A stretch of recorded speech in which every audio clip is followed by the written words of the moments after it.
आज की क्लास में हम आईसीटी इन लेसन प्रिपरेशन और lesson planning, demonstration of teaching learning point, online and offline teaching learning process, online assessment and examination, appropriate use of human resources, in topics पर discussion करेंगे। और इससे पहले की क्लासेस जो चल रही हैं, मैं बताना चाहूंगा आप लोगों को कि मंडे से हम लोग मिसलिनियस ऑफ यूनिट 3 पर डिस्कशन कर रहे हैं। वन बाय वन हम पॉइंट बाय पॉइंट आगे चल रहे हैं। ठीक है, तो इस क्रम में ये हमारा आज का टॉपिक है।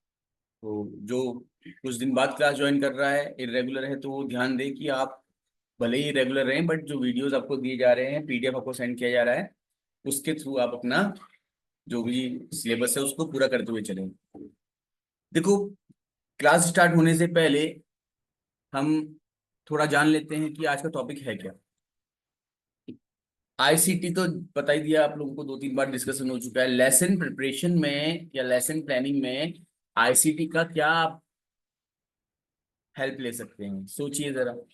आपको एक लेसन बनाना है, लेसन प्लानिंग करनी है, पढ़ाने के लिए तैयारी करनी है, अब उसमें आप आईसीटी की हेल्प कैसे लेंगे। सबसे पहले तो हमें जो कंटेंट पढ़ाना है उस कंटेंट का ए टू जेड हमको पता होना चाहिए, उस कंटेंट की नॉलेज हमको होनी चाहिए। अगर कंटेंट की नॉलेज नहीं होगी तो हम पढ़ाएंगे क्या, है या नहीं। तो आईसीटी की हेल्प से हम इमिडिएटली उस कंटेंट को किसी भी साइट से, किसी भी ब्लॉग से, किसी भी रिसोर्स से, किसी भी ई बुक से कलेक्ट करके उसको पढ़ सकते हैं। तो एक तो हेल्प हमारी आईसीटी में ये हो गई। दूसरा, हमने नॉलेज तो गेन कर ली, अब हम उसको क्लास में कैसे पढ़ाएंगे, तो मतलब demonstration of learning points. Class में कैसे पढ़ाना है आप लोगों ने, क्लास में पढ़ाने के लिए फिर आप क्या मेथड यूज कर सकते हैं, कैसे प्रेजेंट करेंगे, वो भी आप जो आपसे पहले कुछ एक्सपर्ट टीचर्स को पढ़ा चुके होंगे उनके वीडियोस देख करके यूट्यूब में देख लीजिए। चाहे फिर आप अगर कोई भी आजकल एजुकेशनल साइट्स होती है ना आपकी, जिनको हम एजुटेक बोलते हैं, कई सारी एप्लीकेशंस होती हैं, उनकी हेल्प से आप ये सीख सकते हो कैसे पढ़ाना है, किस तरीके से हमको बच्चों के सामने प्रेजेंट करना है, वो देख सकते हैं। डेमोन्स्ट्रेशन ऑफ लर्निंग पॉइंट्स में आप बच्चे को जो सिखाना चाह रहे हैं उसको डेमोन्स्ट्रेट कैसे करेंगे क्लास में। अब तो आप पीपीटी का यूज कर सकते हैं, पावर पॉइंट प्रेजेंटेशन, क्योंकि पावर पॉइंट प्रेजेंटेशन कंप्यूटर में बनाते हैं आप, और कंप्यूटर आपका आईसीटी का ही एक हार्डवेयर प्रोग्राम है जिसमें आप पावर पॉइंट जैसा सॉफ्टवेयर यूज करके उसे तैयार करते हैं अपने पढ़ाने के लिए। तो यहाँ पर इसका यूज हो गया। देन और क्या कर सकते हैं आप, आजकल हम प्रोजेक्टर का यूज कर रहे हैं, वो भी आपका आईसीटी ही का ही एक पार्ट है ना। हम वर्चुअल एक्सपीरियंसेस बच्चों को देते हैं, जैसे कुछ मूवीज दिखा करके। अब मूवीज का मतलब क्या होता है, जैसे एक एग्जांपल के साथ समझाना चाहूंगा आप लोगों को। बच्चे को आप गांधी जी के बारे में बताना चाह रहे हैं। अब गांधी जी को तो बच्चा जाकर के देख सकता है नहीं, उनकी तो डेथ हो चुकी है। ठीक, तो हम किसी एक कैरेक्टर को लेकर के हम उससे गांधी जी का रोल प्ले करवाते हैं। हम मतलब हम नहीं, जो भी आपके डायरेक्टर्स वगैरह होते हैं, जो टेलीविजन में मूवीज वगैरह बनती है या फिर डॉक्यूमेंट्री बनती है, तो उसमें कुछ एक्टर्स होते हैं, वो गांधी जी का रोल प्ले करके पूरी मूवी आपकी देख सकते हैं आप। जैसे भगत सिंह पर कई सारी मूवीज बनी थी ना, अलग एक्टर्स ने बनाई थी, बॉबी देओल ने, अजय देवगन ने, इन लोगों ने, सबने। तो इस तरीके से किसी एक कैरेक्टर की पूरी जीवनी पर मूवी बन जाती है। महेंद्र सिंह धोनी पर एक मूवी बनी हुई है। ठीक, ऐसे ही आपका मिल्खा सिंह पर बनी। तो इस प्रकार से किसी एक व्यक्ति को जिसको बच्चों ने कभी देखा नहीं, इस बारे में सुना नहीं, जो अब दुनिया में नहीं है, बच्चे उसके बारे में मूवी के थ्रू काफी कुछ जान सकते हैं। तो वो भी क्या है, आपका एक अच्छा रोल प्ले कर सकता है। ठीक है, बट एक मूवी को देख करके बच्चे का सीखना, यहाँ पर इस पर बात नहीं हो रही है। हम उस मूवी के को as a helping aid use करेंगे। हम गांधी जी के बारे में पढ़ा रहे होंगे और गांधी जी के संबंध में कुछ इंपॉर्टेंट जो क्लिप्स होंगी उसको हम वहां पर दिखा सकते हैं। जैसे कि हम कहते हैं कि गांधी जी स्वच्छता पर बड़ा ध्यान दिया करते थे, और किसी भी प्रकार से अपने कार्य को स्वयं करने पर अधिक वो फोकस करते थे। तो इस पर एक क्लिप बनी हुई है जिसमें बच्चे देख रहे हैं कि गांधी जी अपने जो आश्रम है वहां पर साफ सफाई कर रहे हैं। बच्चों को थोड़ी देर की क्लिप दिखाई, 2 मिनट की, 3 मिनट की, उससे आपको हेल्प मिल गई। तो इस तरीके से बहुत सारे ऐसे हमारे पास टूल्स होते हैं जिनका हम यूज क्लासरूम में पढ़ाने के लिए करेंगे। तो उसी को हम बोलेंगे ICT in demonstration of learning points. अब आता है ICT in online and offline teaching learning process. ये प्लीज आप माइक म्यूट रखिएगा। ठीक। तो अब आता है हमारा online and offline teaching learning process में। हालांकि डेमोस्ट्रेशन ऑफ लर्निंग पॉइंट्स का जब मैं एग्जांपल आपको दे रहा था, वहां पर वो चीजें जो है हमारी ऑफलाइन टीचिंग में भी यूज होती हैं। ऑनलाइन की बात करते हैं हम, तो ऑनलाइन में जैसे मैं अभी आपके साथ कनेक्टेड हूँ, इसको हम बोलते हैं वर्चुअल इन्वायरमेंट। वर्चुअल इन्वायरमेंट क्यों बोलते हैं? क्योंकि हमने एक इन्वायरमेंट तो क्रिएट किया है, ठीक है, बट वो रियलिस्टिक ना होकर क्या है आपका, एक वर्चुअल है, ठीक है, जिसमें हम एक दूसरे के साथ आभासी, वर्चुअल को हिंदी में बोलते हैं आभासी, आभासी रूप से आभास हो रहा है कि हम एक साथ बैठे हुए हैं, बट एक्चुअल में हम एक साथ नहीं बैठ करके दूर दूर बैठे हैं। ऐसे ही जब आपने क्रिकेट मैच देखा होगा, अभी हमारी इंडिया T20 वर्ल्ड कप जीती थी, तो उसमें आप जब बैठे हैं तो आप टेलीविजन के माध्यम से उनको खेलते हुए देख रहे हैं रियल टाइम में। तो वो क्या है, एक वर्चुअल एक्सपीरियंस मिल रहा है आपको उनको खेलते हुए देखना। वो आपके सामने तो है नहीं, वो तो आप तो बहुत दूर है ना, वेस्ट इंडीज में, लेकिन आप उनको देख पा रहे हैं। ठीक है, समझ में आ रहा है? Hello. Yes sir. Yes sir. हाँ। Yes online sir. Assessment and examination, देखो असेसमेंट या एग्जामिनेशन की हम बात करते हैं, तो एग्जामिनेशन का मतलब सिर्फ ये नहीं होता कि टेस्ट ले लिया हमने बच्चों से, कितने मार्क्स आ रहे हैं, क्या आ रहे हैं, उसमें फीडबैक वगैरह सब कुछ जुड़ा होता है। तो जैसे आप, हम मॉक टेस्ट जब करते हैं अपनी क्लासेस में, तो आपने देखा होगा कि गूगल फॉर्म के थ्रू आपको क्वेश्चन भेजे आते हैं, आप उन क्वेश्चंस का आंसर देते हैं, और वो आंसर्स के बाद क्या होता है, आपको कुछ फीडबैक मिल जाते हैं कि आपका ये सही था, ये गलत था, और जो सही आंसर है वो देखने को मिलता है। तो इस प्रकार से हम ऑनलाइन मोड से असेसमेंट और एग्जामिनेशन को भी कर सकते हैं। आगे हम डिटेल में पढ़ेंगे भी इनको, ठीक। दूसरा बात यह है कि कल भी हमने इस पर चर्चा की थी कि क्लासरूम में जब हम ऑफलाइन टेस्ट कर रहे होते हैं, तो उसमें कई बार क्या होता है, किसी बच्चे पर हमारा ध्यान नहीं जा रहा होता है। हो सकता है कि हमने टेस्ट देने में किसी बच्चे को देरी कर दी, या फिर किसी जल्दी हमने टेस्ट ले लिया। लेकिन ऑनलाइन में ये चीज होती है कि बिल्कुल एप्रोप्रिएटनेस होती है, कि जैसे ही लॉगिन होगा वैसे ही टेस्ट स्टार्ट, और जैसे ही जो टाइम ड्यूरेशन है, माना 20 मिनट का है, 20 मिनट बाद अपने आप ही लॉग ऑफ हो जाएगा। ठीक है, तो ये चीजें भी यहाँ पर होती हैं, आगे देखेंगे आप लोग इसको। फिर है appropriate use of human resources, ICT in human resources, मतलब मानव संसाधन। मानव संसाधन जैसे टीचर एक मानव संसाधन है जो पढ़ाने का काम कर रहा है बच्चों को, है ना। संसाधन मतलब जानते ही ना आप, क्या होता है, रिसोर्सेज, जहां से कुछ मिलता है आपको। ठीक है, जैसे वाटर रिसोर्स बोलते हैं हम, पानी कहाँ से मिल रहा है आप लोगों को, ठीक, इस तरीके से। तो बच्चों को क्लास स्कूल में सिर्फ टीचर से ही कुछ नहीं मिलता। टीचर से नॉलेज मिलती है, जो स्वीपर होते हैं उनसे साफ सफाई मिलती है, गार्ड से सुरक्षा मिलती है, क्लरिकल स्टाफ से और कई डॉक्यूमेंटेशन मिलता है। तो ये सब क्या है, आपके ह्यूमन रिसोर्सेज है। अब ह्यूमन रिसोर्स के एप्रोप्रिएट यूज में आईसीटी का हम क्या रोल देखते हैं, तो देखो सबसे पहला तो रोल आज की डेट में आप लोग जानते हैं, व्हाट्सएप ग्रुप। जो भी एक स्कूल होता है, स्कूल के सारे टीचर्स का व्हाट्सएप ग्रुप बना होता है। इवन दो वो उसमें टीचर्स के साथ साथ पेरेंट्स भी इन्वॉल्व होते हैं, कुछ ऐसे ग्रुप भी बने होते हैं आपके, है ना। उसको हम पेरेंट टीचर ग्रुप के नाम से भी जानते हैं। तो क्लासरूम क्लास वाइज ग्रुप बने होते हैं। क्या फायदा होता है इसका, कि हम किसी भी तरह की इंफॉर्मेशन को इमिडिएटली यहाँ से वहां भेज सकते हैं। कोई भी किसी भी तरह की, जैसे माना कि आजकल बरसात का समय है, ठीक, तो अभी कल बहुत तेज बारिश हो सकती है, इस वजह से डीएम मैम ने छुट्टी अनाउंस कर दी नैनीताल में, ठीक। तो क्या होगा इससे, अब अगर आईसीटी नहीं हुआ तो पत्र व्यवहार में बहुत लंबा समय लग जाएगा। आईसीटी की वजह से एक ही उन्होंने अभी अभी टाइप करके सेंड किया है 6 बजे, और 6:05 तक वो सभी लोगों के पास जो उस जिले में जहां पर भी शिक्षण करते टीचिंग करते हैं, या जो अभिभावक जो पढ़ते हैं, उन सब तक वो पहुंच गया, हर किसी को इन्फॉर्मेशन मिल गई, अब कोई टेंशन है नहीं। ठीक है, तो इस प्रकार से ह्यूमन रिसोर्सेज का यूज, मतलब जो है आईसीटी का यूज ह्यूमन रिसोर्सेज के लिए बहुत ज्यादा लाभदायक होता है। आई होप कि थीम समझ में आई होगी आपको जो हम पढ़ने वाले हैं आज। यस और नो? इससे क्या होता यस है सर। ना, उस टॉपिक पर डिस्कशन कर रहे होंगे तो एक क्लियरिटी हमारे माइंड में रहेगी रहेगी, और जो लिखा हुआ है वो समझ में आपको आने लग जाएगा।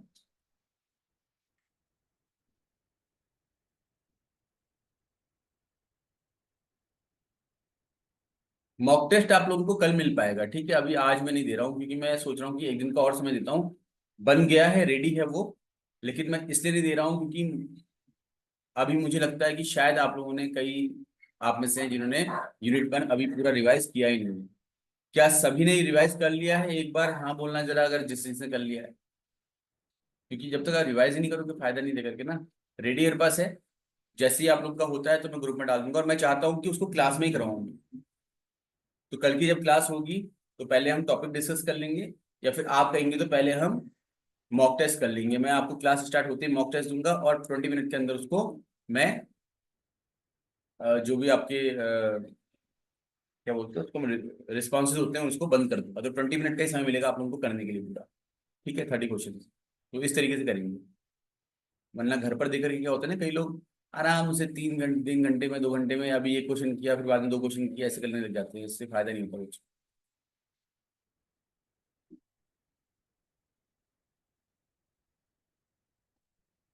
ये सब हमारा डिस्कशन हो चुका है पहले। अगर कुछ पूछना होगा तो पूछ सकते हैं इसमें आप। चलिए, तो आज की क्लास में हमको ये डिस्कस करना है, ठीक है। तो आईसीटी में पाठ की तैयारी या पाठ योजना, information and communication technology has significantly transformed lesson preparation and planning in education. सूचना और संचार प्रौद्योगिकी ने शिक्षा में पाठ की तैयारी और योजना को महत्वपूर्ण रूप से बदल दिया है। बिल्कुल बदल दिया है, बताया आप लोगों को मैंने अभी, है ना, कैसे बदला है करके। आप खुद ही सोचिए कि पहले आपको तैयारी करनी होती थी, आपको कहीं से किताब अरेंज कर रहे हैं, कहीं कुछ अरेंज कर रहे हैं, आज के डेट में सब अवेलेबल है आपके पास।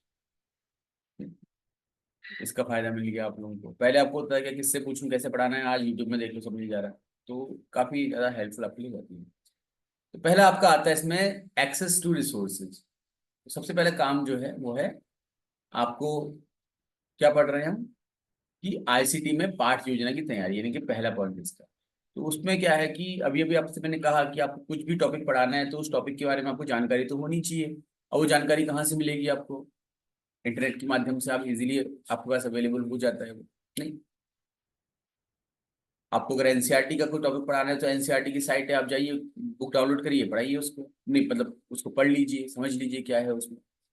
इसी तरीके से कैसे पढ़ाना है इस पर अगर आपको जानना है तो यूट्यूब में या फिर कहीं भी आप सर्च करिए, कोई टीचर कैसे पढ़ाता है उसको देख लीजिए, या फिर कई सारे ब्लॉग्स बने होते हैं, उनकी हेल्प से आप सीख सकते हैं कि आप कैसे शुरुआत कर सकते हैं। Digital library and repository. Libraries तो आप जानते ही हैं क्या मतलब होता है लाइब्रेरीज का, जहाँ पर खूब सारी किताबें होती हैं, है ना। अगर वो सारी किताबें आपकी किसी एक वेबसाइट के अंदर मिल जाए आपको, तो उसको हम डिजिटल लाइब्रेरी कहेंगे। ठीक है, जैसे एनसीईआरटी की साइट है, और एनसीईआरटी की साइट में एनसीईआरटी की बहुत सारी किताबें हैं, तो वो एक प्रकार से, हालांकि वो प्रॉपरली लाइब्रेरी का काम तो नहीं करेगी, लेकिन हाँ हम उसको लाइब्रेरी कह सकते हैं, क्योंकि जहां पर हमको किताबें मिलती हैं वही आपका एरिया लाइब्रेरी कहलाता है। रिपोजिटरी मतलब होता है रिपोजिट, जहां पर हम किसी चीज को इकट्ठा करते हैं। क्या इकट्ठा कर रहे हैं? कंटेंट इकट्ठा कर रहे हैं, चाहे वो आपके वीडियोस हो, चाहे कुछ और हो, कंटेंट हो। कंटेंट जहां पर आपने इकट्ठा किया हुआ है उसको हम रिपोजिटरी बोलेंगे। तो लाइब्रेरी और रिपोजिटरी ऑलमोस्ट मोरलेस एक जैसा ही आपको साउंड करेगा। तो क्या बेनिफिट होता है फिर इसका लेसन प्लानिंग में? फिर वही बात है कि आपको टॉपिक पढ़ाना है, जो टॉपिक आप पढ़ाना चाह रहे हैं उसको पहले पढ़ेंगे, तो पढ़ने के लिए आपको बुक की जरूरत पड़ेगी, तो आप वहां से ले सकते हैं। फिर है करिकुलम डिजाइन। करिकुलम डिजाइन क्या मतलब हुआ, बताइए। करिकुलम डिजाइन मतलब कि करिकुलम, जब भी आपसे करिकुलम कहा जाए, पाठ्यचर्या कहा जाए, तो आप ये समझिए पढ़ने पढ़ाने की गतिविधियां। ठीक है, तो गतिविधियां कौन कौन सी होंगी, इसका चयन कैसे होगा, और इसके चयन में आपको फिर आईसीटी कैसे हेल्प करेगा। तो गतिविधियां क्या क्या होंगी पता नहीं चल रहा आपको। ठीक है, तो अब इसके लिए करेंगे आप, इसमें एक पहला कंटेंट आपका आता है लर्निंग मैनेजमेंट सिस्टम, अधिगम प्रबंधन व्यवस्था। कल भी टर्म आया था ना, मैंने कहा था कि इसको हम बाद में पढ़ेंगे पढ़ेंगे, तो मैंने कल इसे डिस्कस नहीं किया था। LMS platform enables educator to organize and structure their lesson plan digitally। LMS जो है, लर्निंग मैनेजमेंट सिस्टम जो है, वो आपको पढ़ाने के लिए एक ऑर्गेनाइज मैनर में कोई भी आपके कंटेंट तैयार करने में हेल्प करता है। मैं एक छोटा एग्जांपल आपको देता हूँ, जैसे कि बहुत सारी आज की डेट में एप्लीकेशंस हैं जिसमें, जिसकी हेल्प से आप लोग कोर्सेज करते हैं। ठीक है, बायजूस है, फिजिक्स वाला है, अनअकैडमी है ना, और भी बहुत सारे हैं, तो बड़े ब्रांड के नाम मैंने ले लिया आपका। अभी क्या होता है, जैसे कि आप माना अनअकैडमी से पढ़ना चाह रहे, तो अनअकैडमी में जो कंटेंट, माना एलटी का अगर है, एलटी का सारा कंटेंट ने रिकॉर्डेड फॉर्म में और पीडीएफ फॉर्म में अपनी जो साइट है उसमें अपलोड कर दिया है। आप अपनी सहूलियत के अनुसार 1 बाय 1 लेक्चर 1 फिर लेक्चर 2 फिर लेक्चर 3 इस तरीके से उसको पढ़ते हुए चलिए। जब आपको समझ में रहा है आप तब पढ़िए। अगर आपको लगता है कि एक ही दिन में समझ में आ रहा है तो एक दिन में आप कर लीजिए पूरा पीडीएफ। जितनी आपको जरूरत पड़ी उतना लेते चलिए।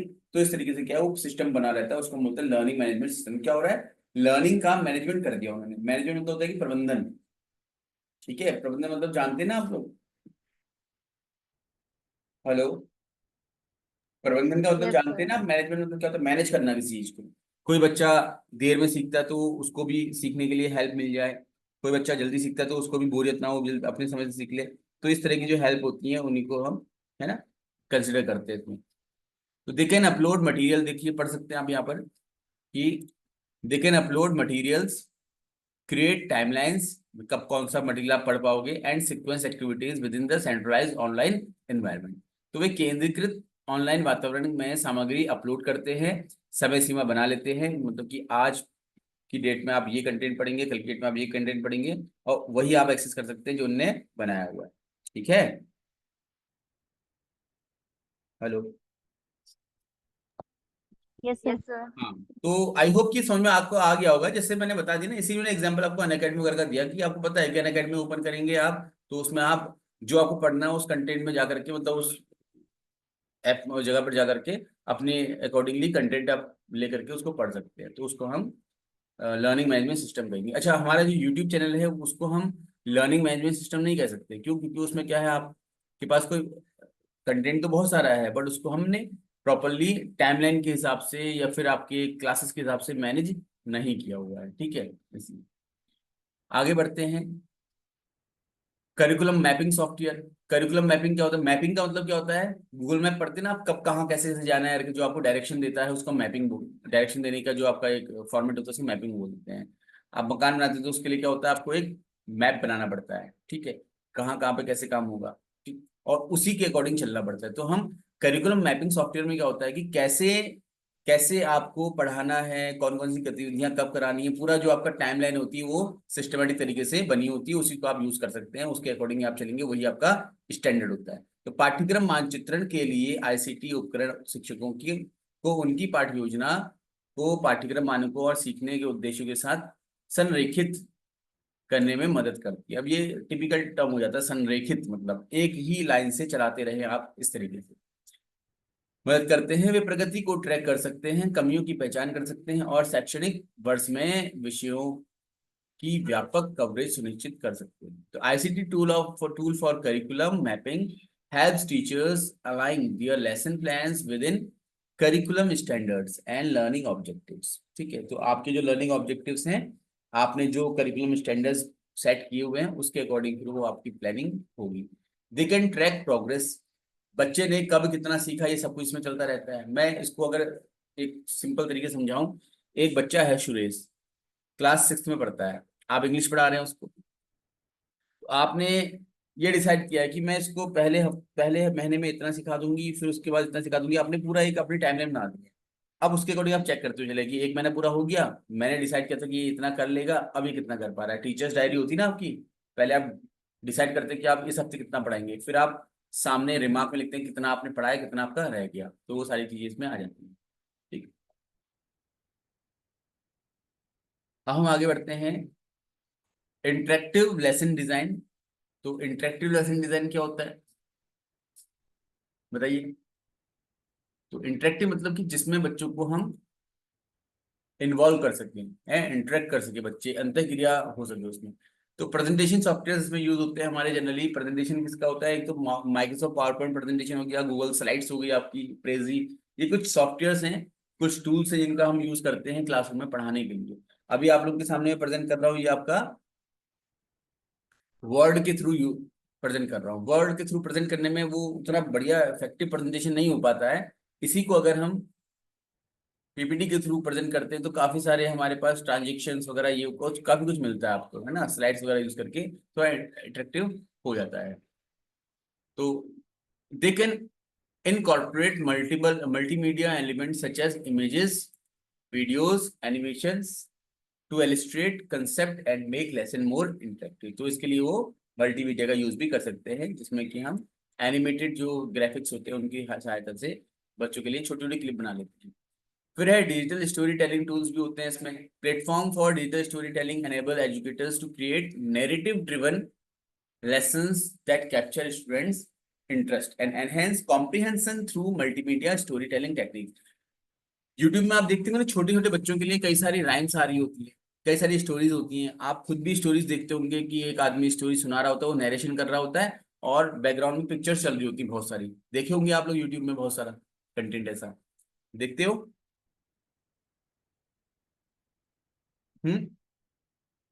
हेलो। Yes sir. तो भाई आपने नोटिस किया होगा ना कि एक आदमी जिसका यूट्यूब चैनल होता है वो एक नरेशन कर रहा होता है, और जो जो बोल रहे होते हैं, जैसे वो बाबा किसी बूढ़े बुजुर्ग के बारे में बोल रहा है तो बुजुर्ग के बारे में तेज बोलेगा, पीछे बुजुर्ग चलता हुआ दिखाई देगा, है ना। वो नदियों के बारे में बोलेगा, नदियां दिखाई देंगी। तो जैसा जैसा बोल रहा होगा वो आपके विजुअल्स वो आपके अपने पीछे से लगा देगा ताकि आप उसको विजुअलाइज भी कर सके। तो ये थोड़ा इंटरेक्टिव बन जाता है, उसके लिए अच्छा बन जाता है। जैसे कि आप कहानी सुना रहे हो सामने से बोल करके, बच्चे को कहानी सुनना अच्छा लगता है, लेकिन कहानी सुनते सुनते अगर वो चित्रों को भी देख पाए, विजुअल्स भी देख पाए, तो उसको और अच्छा लगेगा, है ना। फिर आते हैं हम आगे, सहयोगात्मक योजना यानी कि कोलैबोरेटिव प्लानिंग। कल की क्लास में कोलैबोरेटिव प्लानिंग बता रखी मैंने आपको, मैंने एग्जांपल भी दिया था कि जैसे मैं हल्द्वानी में हूँ, हमारे सर जीएस वाले निर्मल सर हमारे लखनऊ में हैं, और ऐसे ही रीजनिंग वाले सर हमारे अलग क्षेत्र में रहते हैं। तो हम लोग दूर रह करके भी अपने साथ एक प्लानिंग करके अपनी टीम के थ्रू आपके लिए क्लासेस प्रोवाइड करा पा रहे हैं, ठीक है, इस प्रकार से। तो इसमें ये कह रहे हैं कि ICT facilitate collaborative lesson planning among teachers through cloud based platform. जैसे मैंने कंटेंट बनाया, मैंने उसको क्लाउड में डाल दिया। क्लाउड मतलब जहाँ पे स्टोरेज हो रहा है, किसी और ने बनाया उसमें डाल दिया। अब मैं अपने नेक्स्ट टॉपिक को पढ़ाने के लिए अदर टीचर्स के द्वारा वो टॉपिक जो पढ़ाया गया उसको सुन करके, पढ़ करके, देख करके अंदाजा लगा सकता हूँ कि मुझे कैसा पढ़ाना चाहिए, क्या चीज और मैं ऐड ऑन कर सकता हूँ। ऐसे ही मेरे कंटेंट को देख करके कोई और टीचर भी हेल्प ले सकता है। इस प्रकार से क्या होगा, एक अच्छा कोलेबरेटिव लर्निंग हमारी या टीचिंग हमारी हो सकती है अरेंज। फिर है visual, sorry, virtual meeting and webinars. Virtual meeting मैंने अभी भी बताया आपको कि हम जो क्लासेस कर रहे हो वर्चुअल मोड पे ही है ना। वेबिनार क्या होता है, देखो सेमिनार होता है ना, सेमिनार में क्या होता है, किसी एक टॉपिक पर, किसी एक थीम पर हम चर्चा कर रहे होते हैं, अलग अलग आपके स्पीकर्स आकर के अपनी बात रखते हैं, आप लोग सुनते हैं। तो ये क्या होता है, फेस टू फेस होता है, सेमिनार बोल दिया उसको। अब अगर बहुत दूर दूर बैठे हुए लोग वर्चुअली कनेक्टेड हैं आपस में, और उनकी बातों को आप सुन पा रहे हैं, उनके व्याख्यान सुन पा रहे हैं, तो वो आपका वेबिनार कहलाता है, ठीक। वेब के थ्रू जो कनेक्टेड होंगे तो। फिर है एडेप्टिव लर्निंग टेक्नोलॉजीज। अभी एडेप्टिव लर्निंग टेक्नोलॉजीज क्या होती हैं, बता सकता है कोई अपने से। ऐसी टेक्नोलॉजी जिसको आपने एडेप्ट करना है। कुछ इनोवेशंस हैं, कुछ नई नई चीजें आई हैं टीचिंग लर्निंग प्रोसेस में, जो कि आपने अपने समय में नहीं फील की थी, एक्सपीरियंस की थी, उसको आप लोग क्या करेंगे, एडेप्ट कर सके इसके लिए। तो ICT ICT supports adaptive learning technologies that tailors educational content and activities to individual student, है ना। स्टूडेंट की जो नीड है, उसकी लर्निंग स्टाइल है, उसके अकॉर्डिंग आप अडेप्ट कर सकते हैं। इंक्लूसिव क्लासरूम डेवलप करने के लिए ये बहुत हेल्पफुल होता है। These platforms use algorithm to analyse students performance data. तो इसमें क्या होता है कि बच्चा जो है ना, कोई भी एक बच्चा है, उसकी हिस्टोरिकल जो भी आपके पास डेटा है उसको आप फीड करेंगे, और उस डेटा के बेसिस पे क्या होगा, उस बच्चे के फ्यूचर के लिए कौन कौन सी स्ट्रेटेजीज, कौन कौन सी मेथडोलॉजी, पढ़ाने के कौन से तरीके अच्छे हो सकते हैं, ये आपके सामने आ जाएगा। जैसे होता है ना, आप लोग जब कभी कुंडली वगैरह बनाते हैं तो अपने अपने डेट टाइम वगैरह डालते हैं, तो उसमें सारा मैच आपका आता है, ऐसे ही ये भी आपका काम करता है। फिर है लर्निंग एनालिस्ट। लर्निंग एनालिटिक का मतलब क्या होता है कि बच्चे ने कितना सीखा है, क्या सीखा है, उसका विश्लेषण, ठीक है। तो ये आपका आईसीटी टूल की हेल्प से अच्छा हो सकता है, क्योंकि बच्चे के जो टेस्ट मार्क्स वगैरह हैं वो आपने आपने स्टोर कर दिए हैं, बच्चे के बिहेवियरल जो आपके ग्रेड्स हैं वो स्टोर कर दिए हैं, और उसकी वजह से आपको इजीली उसका एनालिसिस करने को मिल जाता है, ठीक। तो ये हमारा हो गया, ठीक है। इस पर अब बाकी इसके बेनिफिट्स हैं कि ये इफिशियंट होता है, पर्सनलाइज्ड होता है। इफिशिएंट मतलब कि इससे पढ़ाने में आईसीटी की हेल्प से आप लेसन प्लानिंग करेंगे तो बहुत ही अच्छे से हो जाएगी। पर्सनलाइज्ड होता है मतलब कि हर बच्चे की क्षमताएं अलग अलग होती हैं, इंडिविजुअल डिफरेंस होता है ना, क्लास के अंदर कोई बच्चा बहुत होशियार है, कोई थोड़ा सा डल है, कोई एवरेज है, तो हर बच्चे की क्षमताओं के अनुसार हम प्लानिंग कर सकते हैं, तो इसमें भी हमको आईसीटी हेल्प कर देता है। एंगेजमेंट, बच्चों को एंगेज करने के लिए हम इंटरेक्टिव जो चीजें यूज करते हैं, जैसे पीपीटी हो गया, अदर चीजें हो गई है ना। फिर अपनी प्रोफेशनल ग्रोथ के लिए, टीचर की प्रोफेशनल ग्रोथ के लिए मैंने बताया था आपको कि अगर किसी टीचर को कोई टॉपिक पढ़ाना है, समझ में नहीं आ रहा कि कैसे पढ़ाऊं, तो फिर वो कई सारे जैसे आपके पास्ट के जो वीडियोस होते हैं अदर एक्सपर्ट्स के, उनको सुन करके, उनको देख करके एक आइडिया ले सकता है, एक एक्सपीरियंस ले सकता है कि मैं इस तरीके से भी अपनी क्लास में पढ़ा सकता हूँ। ठीक है। इसके बाद नेक्स्ट टॉपिक आपका आता है ICT in demonstration of learning points. ठीक। तो ICT in demonstration of learning points, demonstration मतलब क्या होता है, किसी चीज का प्रदर्शन करना। किसका प्रदर्शन करना? लर्निंग पॉइंट्स का। लर्निंग पॉइंट्स मतलब अधिगम बिंदु, क्या पढ़ा रहे हैं आप, क्या विशेष बातें हैं जो आपको ध्यान देनी है, उसका प्रदर्शन। तो information and communication technologies enhance the demonstration of learning points in education through various interactive and multimedia rich methods। तो इस तरीके से आईसीटी की हेल्प से हम अपना जो डेमोन्स्ट्रेशन है, अपनी क्लास में जो हम पढ़ा रहे हैं उसका प्रदर्शन, हम लर्निंग पॉइंट्स का प्रदर्शन कई इंटरेक्टिव मैनर में, कई सारे मल्टीमीडिया की हेल्प से हम कर सकते हैं।